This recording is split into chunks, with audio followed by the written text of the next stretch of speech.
Okay, hello everybody. I hope हमारा English paper बहुत बढ़िया, बहुत अच्छा, बहुत लाजवाब गया होगा। और इसी गुड स्टार्ट के साथ the next paper is BST business studies and here is our chance to score very good और हमारे परसेंटाइल को और बेटर करने का ये बहुत अच्छा चांस है, क्योंकि BST is a subject where जहाँ पे तुम्हें प्रॉब्लम आती है वो जब हमने लेक्चर्स कंडक्ट किए थे साथ में, वो सारे लेक्चर्स में चीज़ें, प्रॉब्लम्स और याद कैसे रख सकते हैं, वो सारी चीज़ें डिस्कस किया होता है। अगर आप लोगों ने फॉलो किया होगा वो सारी चीज़ें, तो आपको एंड मोमेंट पे बिल्कुल भी स्ट्रेस नहीं होगा with respect to BSc subject. ठीक है ना, अब जो हो गया वो रहने दो, ठीक है, उसको हम दोबारा नहीं जाते हैं, दोबारा चीज़ें उस तरफ नहीं देखते। चलिए, ओके, वेलकम वेलकम।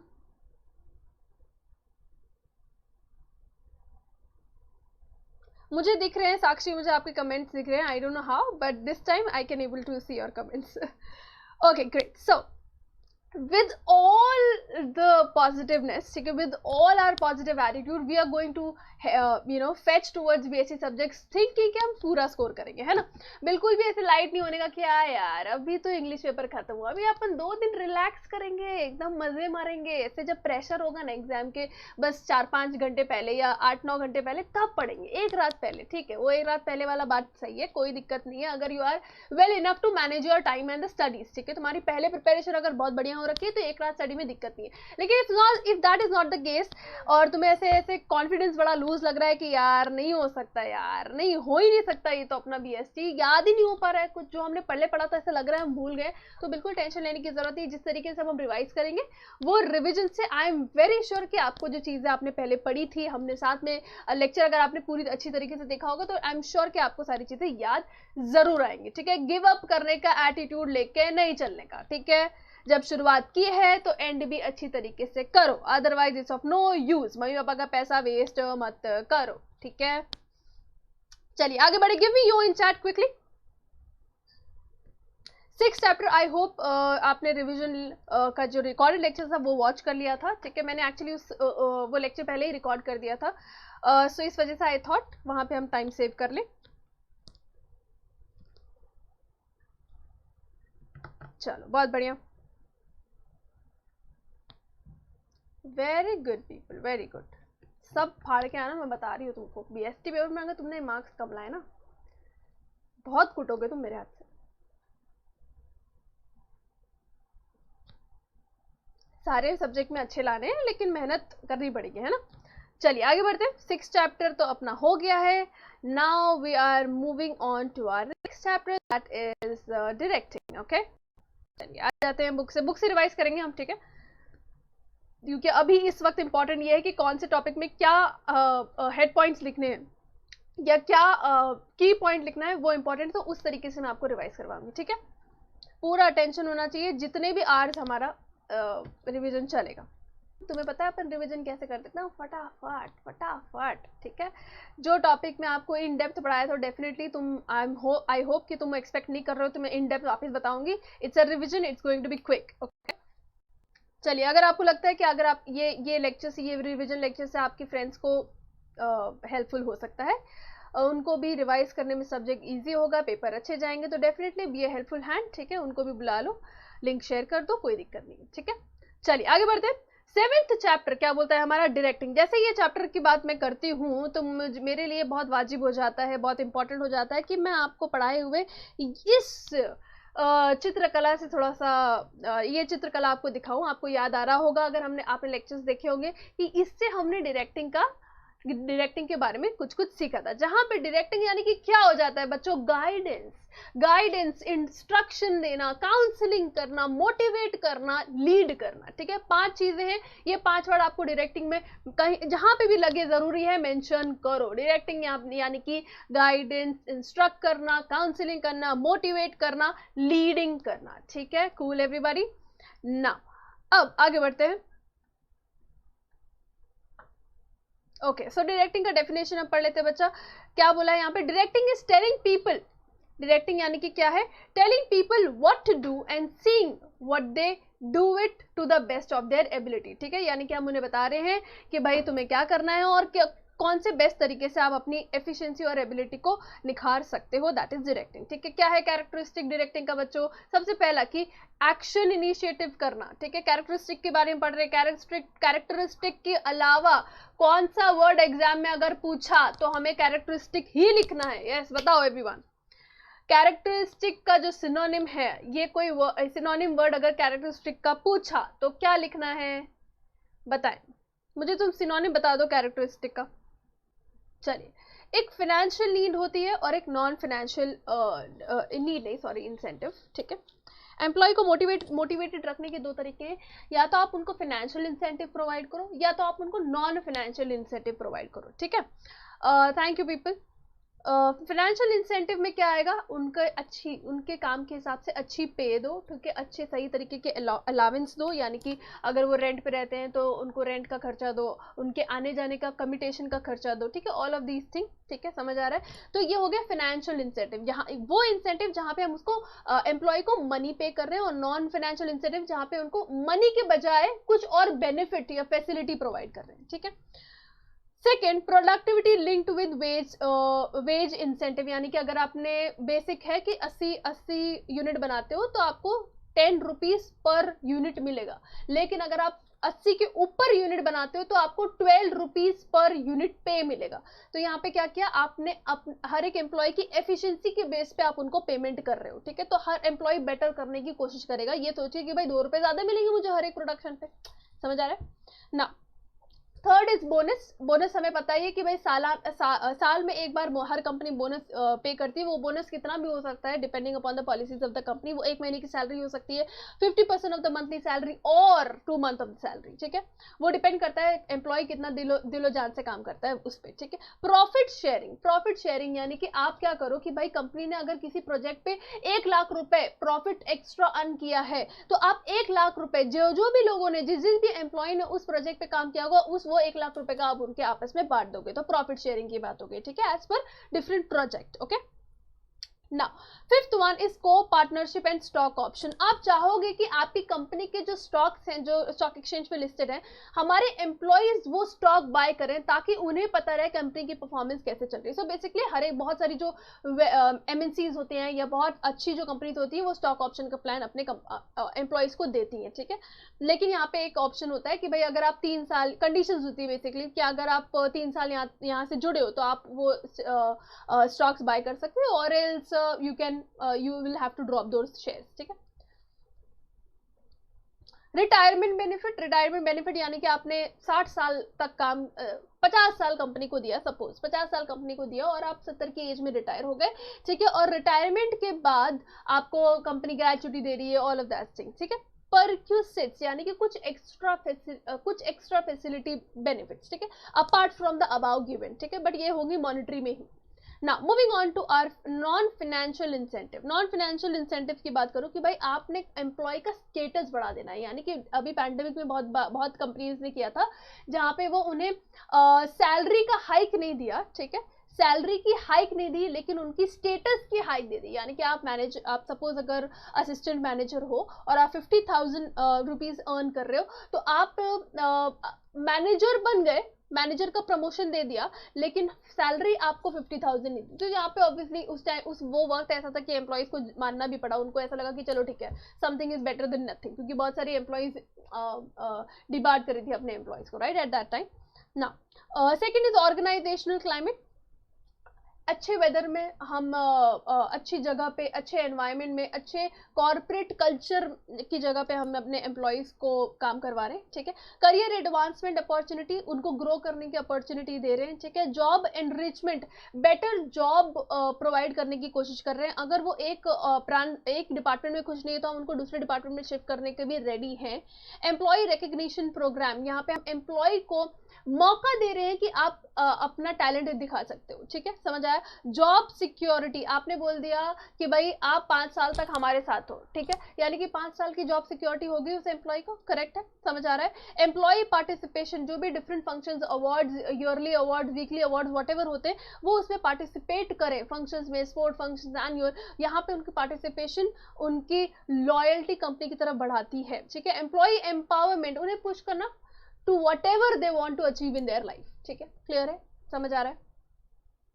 ये हो गया हमारे फाइनेंशियल और नॉन फाइनेंशियल के बारे में टॉपिक, ठीक है। ये टॉपिक आई डोंट थिंक कि आपको पूरा का पूरा लिखने आ सकता है, लेकिन जरूर है कि ऑब्जेक्टिव या 3 मार्क्स या शॉर्ट नोट्स ऐसे पूछ सकते हैं, ठीक है। समझ आया? बहुत स्मार्ट स्टडी करना है, इसलिए मैं हर टॉपिक के बाद आपको बताते जा रही हूँ ना। अच्छा, फाइनेंशियल और नॉन फाइनेंशियल इंसेंटिव का डिफरेंशिएशन सब कुछ पढ़ लेंगे, प्लीज इसको बिल्कुल मिस मत करना। डिफरेंशिएशन कोई, मैं चाहूंगी कि आप मिस करो ही मत। चलो, ये हमारा थर्ड एलिमेंट ऑफ डायरेक्टिंग क्या है? लीडरशिप। लीडरशिप में क्या होता है कि हम इन्फ्लुएंस करते हैं सामने वाले के बिहेवियर को। इन्फ्लुएंस तभी कर पाएंगे जब आपने उनको ऑब्जर्व कर रखा हुआ है ना। तो इन्फ्लुएंस करना यानी कि अपने मन मुताबिक उनकी जो रुझान है, उनकी जो रुचि, उसको मोड़ना, ठीक है। Influencing the behaviour of employees towards achieving the organisation goals, ठीक है। ये जो वर्ड हाईलाइटेड है, प्लीज एग्जाम में ये सारे वर्ड्स को जरूर मेंशन करना, ठीक है बच्चों ना। ओके, ये मैनेजर और लीडर का भी आपको डिफरेंशिएशन पढ़ना है, ठीक है।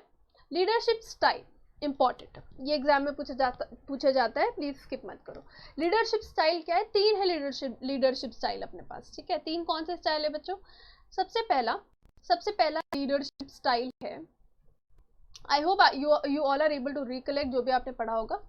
सबसे पहला लीडरशिप स्टाइल है ऑटोक्रेटिक लीडरशिप। ऑटोक्रेटिक लीडरशिप जिसको हम अथॉरिटेटिव लीडरशिप भी कहते हैं, ठीक है। दूसरा है पार्टिसिपेटिव लीडरशिप, तीसरा है फ्री रेन लीडरशिप। ऑटोक्रेटिव लीडरशिप में हम क्या करते हैं कि भाई हम पूरा अथॉरिटी अपने हाथ में रखते हैं, यानी कि जो एम्प्लॉयर है पूरी अथॉरिटी अपने हाथ में रखता है, जो वो कहता है वही एम्प्लॉय को करना पड़ता है, उसकी एम्प्लॉय की नहीं चलती है बेसिकली, ठीक है। पार्टिसिपेटिव लीडरशिप में क्या होता है, जहां हम एम्प्लॉय का भी उनका इनपुट, उनका पार्टिसिपेशन इन्वॉल्व करते हैं फॉर एनी डिसीजन मेकिंग, ठीक है। समझ आया? तो वहां हो गया participative leadership. Free rein leadership या तो हम लेजिस फेयर लीडरशिप, प्लीज इन वर्ड्स को, इन और वाले वर्ड्स को भी याद रखो, एग्जाम में पूछा जाएगा तो अपने को आना चाहिए। फ्री रेन लीडरशिप यानी कि हम एज अ बॉस हमने छुट्टी दे दी है, हमने पूरी रिस्पॉन्सिबिलिटी किस पे दे दी है? एम्प्लॉय पे दे दी है कि तुम डिसाइड करो, तुमको जो बेटर लगता है, तुमको जो बेस्ट लगता है फॉर द कंपनी, तुम डिसाइड करो, ठीक है। हर एक लीडरशिप का अपना एक प्रॉज एंड कॉन्स है, ठीक है। समझ में आ रहा है? तो 3 है हमारे पास, autocratic leadership, participative leadership and free rein leadership, ठीक है। क्लियर है ना? Moving on. हाँ, इनका जो डिफरेंशिएशन है बिल्कुल हमें मिस नहीं करना है, ये डिफरेंशिएशन बिल्कुल आप मिस नहीं करेंगे, ये आपको रीड करना ही करना है, ठीक है। बहुत इजी है, बहुत सिंपल है, कॉन्सेप्ट पता चल गया तो डिफरेंशिएशन देखने में बिल्कुल भी दिक्कत नहीं होगी, ठीक है। कम्युनिकेशन की बात करते हैं बच्चों, अब हम कम्युनिकेशन के टॉपिक पे आ गए। कम्युनिकेशन की बात कर रही हूं मैं। कम्युनिकेशन होना बहुत बहुत ज्यादा इंपॉर्टेंट है, ठीक है। बिना कम्युनिकेशन के आप अपने आइडियाज, अपने मैसेज, अपने कोई भी जो बातें हैं वो सामने वाले तक पहुंचा ही नहीं पाओगे। तो communication becomes a very very important role when in the organisation, also in normal world, ठीक है। आ जाते हैं या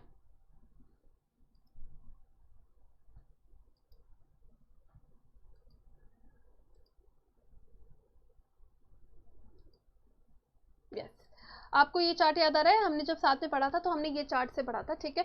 जहां पे कम्युनिकेशन करने के लिए क्या चाहिए होता है? एक सेंडर चाहिए होता है, सेंडर के पास वो मैसेज होता है, और वो मैसेज को कौन से मीडियम से पास करता है? रिसीवर की तरफ, ठीक है।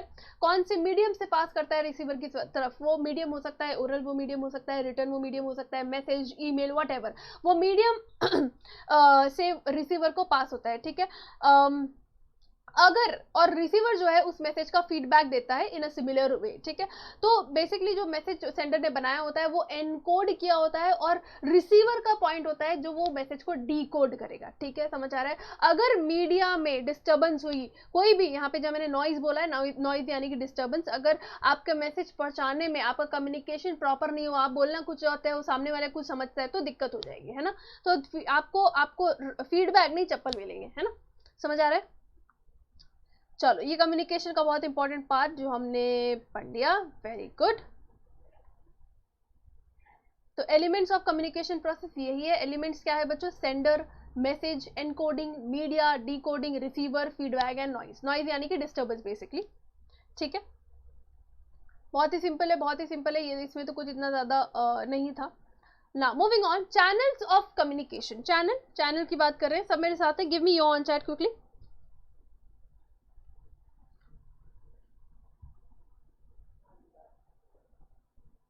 Okay, give me your on chat quickly. चलिए, चैनल ऑफ कम्युनिकेशन, चैनल यानी कि दो चैनल है, फॉर्मल कम्युनिकेशन और इनफॉर्मल कम्युनिकेशन। फॉर्मल कम्युनिकेशन यानी कि ऑफिशियल कम्युनिकेशन जो ऑर्गेनाइजेशन, विद इन ऑर्गेनाइजेशन या विद रिस्पेक्ट टू ऑर्गेनाइजेशन की जाती है, ठीक है।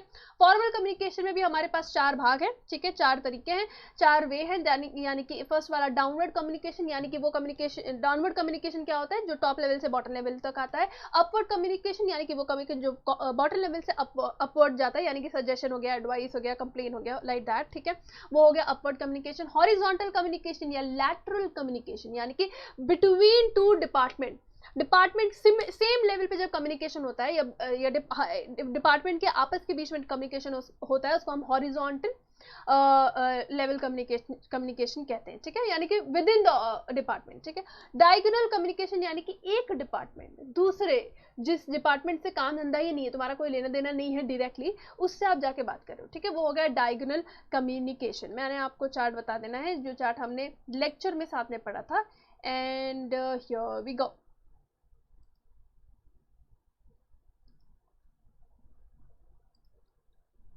Okay, you see elements of communication क्या है, ठीक है, एक है फॉर्मल, एक है इनफॉर्मल। फॉर्मल में हमने देखा कि भाई 4 चीजें हैं, upward communication, downward communication, then horizontal communication, ठीक है, और ये रहा हमारा डायगोनल कम्युनिकेशन। याद आ गया चार्ट, समझ आ रहा है? इस चार्ट से तुम्हें और ज्यादा अच्छे तरीके से याद हो जाएगा, इसलिए मैं आपको जो पढ़ाया था वो एक बार रिव्यू करवा रही हूँ। Okay, now this is done and I believe बहुत सिंपल है, बहुत इजी है, और तुमको ये याद रखने में दिक्कत नहीं होगी, ठीक है।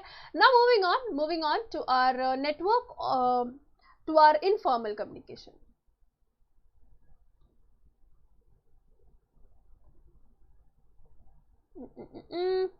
या चलो, नेटवर्क ऑफ फॉर्मल कम्युनिकेशन पहले पढ़ लेते हैं। Network formal communication, single chain network, ठीक है, चलो ये तुम चार्ट से ही देख लो सीधा। सिंगल चेन नेटवर्क, ठीक है, इस तरीके से कम्युनिकेशन पास हो रही है by 1 person, second person, third person, ऐसा। व्हील कम्युनिकेशन यानी कि एक बंदा हर एक सबको जाके बोल रहा है, ठीक है, ये हो गया व्हील कम्युनिकेशन। सर्कुलर, एक बंदे ने दूसरे बंदे को बोला, दूसरे ने तीसरे को, तीसरे ने चौथे को, चौथे ने जाके पहले को बोल दिया, ऐसा हो गया हमारा सर्कुलर नेटवर्क। फ्री फ्लो, कोई भी किसी को भी जाके वो बात फैला रहा है, ठीक है, समझ आया, वो फ्री फ्लो। इनवर्टेड वी यानी कि किसी हायर अथॉरिटी ने 2 जन को बोला और वो 2 जन ने जाके और हायर अथॉरिटी को बोला, तो हो गया इनवर्टेड वी कम्युनिकेशन, समझ आया? इनवर्टेड वी, समझ आया? क्लियर है? अंडरस्टूड? चलिए आगे बढ़ते हैं, इनफॉर्मल कम्युनिकेशन के बारे में बात करते हैं।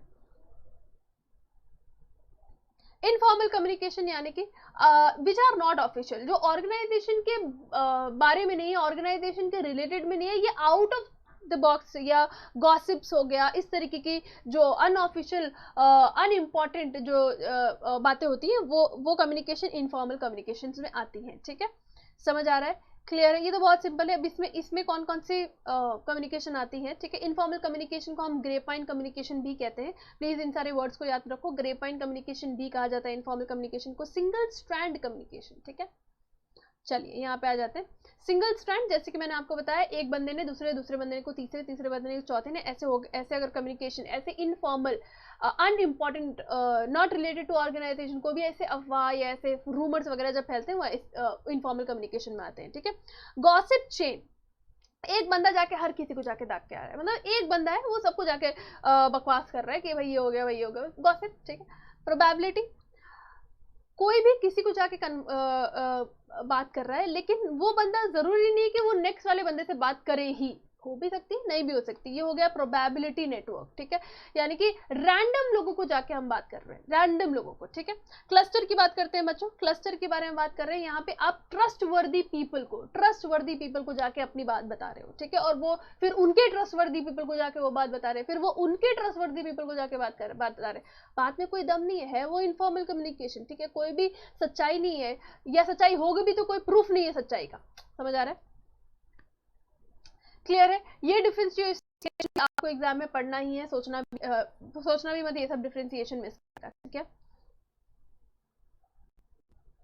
ग्रेट, ऑन दैट नोट ये हमारा टॉपिक पूरा रिवाइज हो गया, 7th चैप्टर डायरेक्टिंग।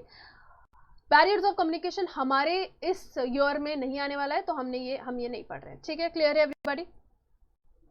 चलो अब खुशी खुशी हम बढ़ते हैं हमारे नेक्स्ट चैप्टर के रिवीजन पे, है ना। ये 12th स्टैंडर्ड है, मौका दोबारा नहीं मिलेगा, बिल्कुल आप इस अपॉर्चुनिटी का लाभ उठाएं, ओके। द प्रॉब्लम्स में be many but you have to find opportunity in those problems, okay guys, please make use of your time.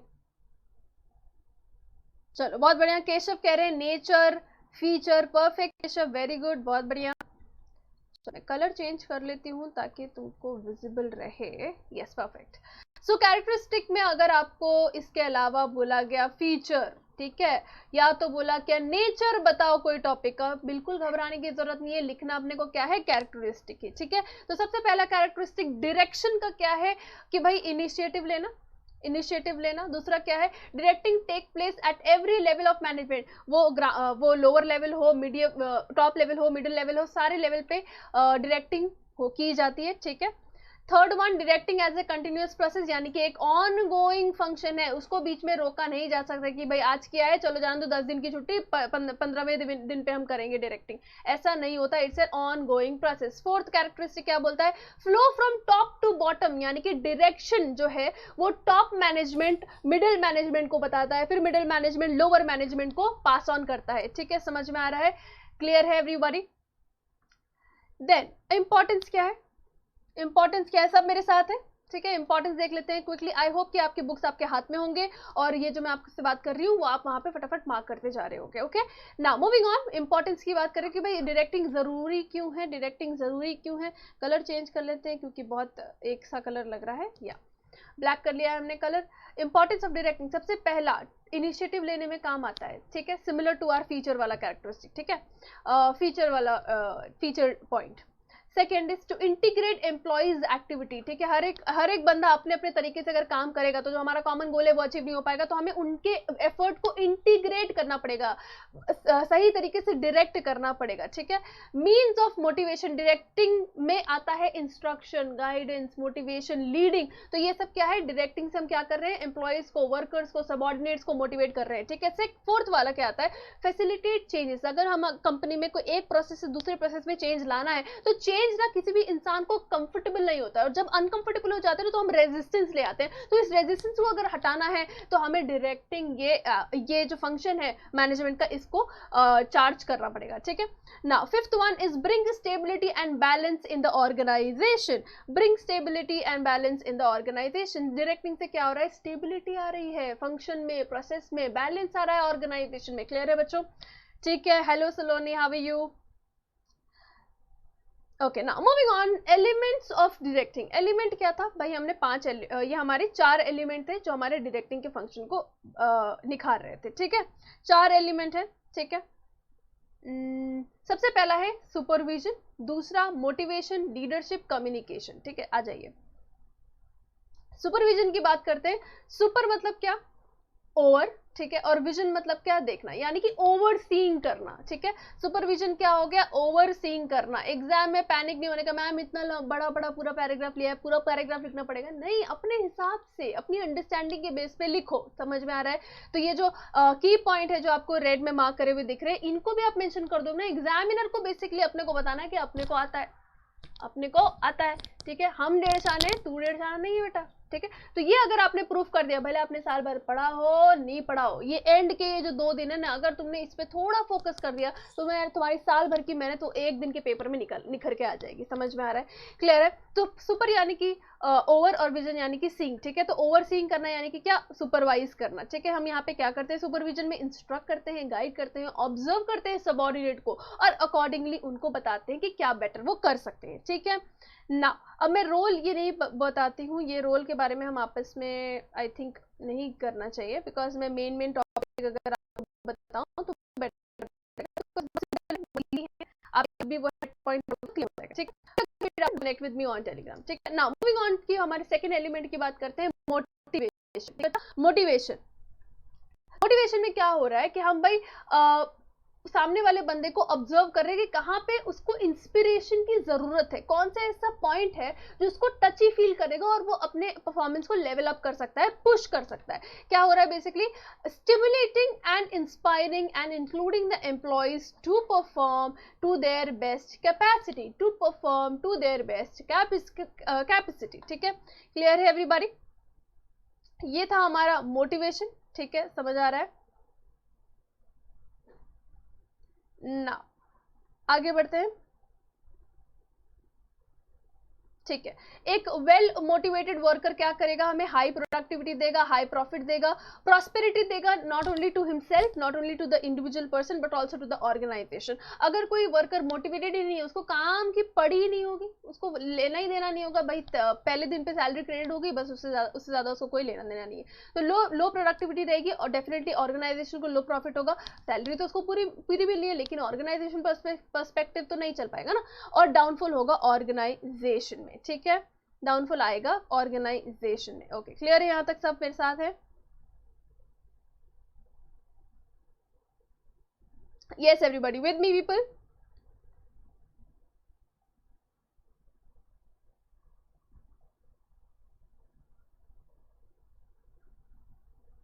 चलिए अब बात करते हैं मास्लोज नीड हायरार्की थ्योरी। ठीक है, ये एक टॉपिक है जो मुझे लगता है एग्जाम में आपको पूछा जा सकता है, तो इसको मिस मत करना। ठीक है ना, यहाँ क्या बोला गया है मास्लोज नीड हायरार्की थ्योरी में कि भाई ये साइकोलॉजिकल फिनोमिनन के बारे में बात कर रहे हैं कि एम्प्लॉय की कौन सी ऐसी नीड है जो आप सेटिस्फाई कर दोगे तो वो मोटिवेटेड रहेगा, वो काम करेगा, प्रोडक्टिविटी कंपनी में बढ़ाएगा। ठीक है, now employees get motivated only for their need, you can see here employees get motivated only for their need, यानी कि उनकी जो जरूरतें हैं उन्हें पूरी करोगे तो वो आपके साथ ऑर्गेनाइजेशन में जुड़े रहेंगे और दिल लगा के, मन लगा के काम करेंगे। तो यहाँ पे जो मास्लोज थ्योरी में क्या बताया कि अलग अलग ह्यूमन नीड के बारे में इन्होंने चर्चा की है। ठीक है, और उस अकॉर्डिंग आप कैसे सर्व कर सकते हो, all of that the company has to figure out. तो कौन सी ऐसी चीजों के बारे में बात की है कि सबसे पहला बेसिक साइकोलॉजिकल नीड। ठीक है, बेसिक ह्यूमन सर्वाइवल के लिए जो जो चीजों की जरूरत होती है, food, shelter, clothing and other basic necessity for life,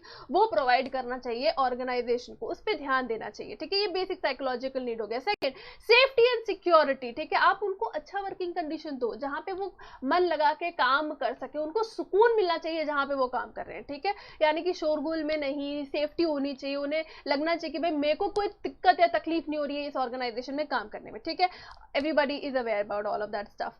safety and security need होना चाहिए, फुलफिल होनी चाहिए। थर्ड वन, सोशल और अफिलिएशन और बिलोंगिंग नीड। आपको ऐसे एक्शन लेना है by providing them, by appreciating, by providing them reward, ऐसा उनके साथ इनिशिएटिव लेना है कि एम्प्लॉय को लगना चाहिए that they belong to that company, और वो कंपनी उस एम्प्लॉय को उसके काम के लिए एक्सेप्ट करती है। ठीक है, एक्सेप्ट करती है, तब आपके साथ वो कंपनी क्या होती है, जुड़ जाती है, कंपेनियनशिप होता है between an employer and the employ.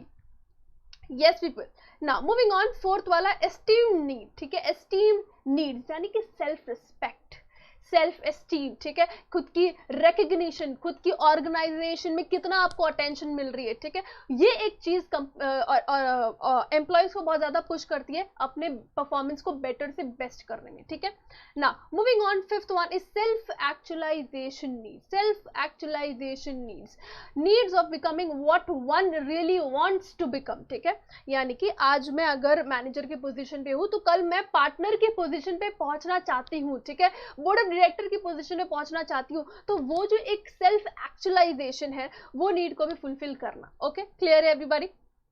सो ये है हमारे कुछ मास्लोज थ्योरी के नीड्स। ठीक है, सेल्फ एक्चुअलाइजेशन नीड्स, ठीक है, उसके बाद self esteem needs, love and belonging, safety, security and safety needs and basic psychological needs. ठीक है, समझ आया? क्लियर? ये 5 नीड गया दिमाग में, हुआ प्रोसेस, याद आ रहा है तुमने जो लेक्चर में पढ़ा था?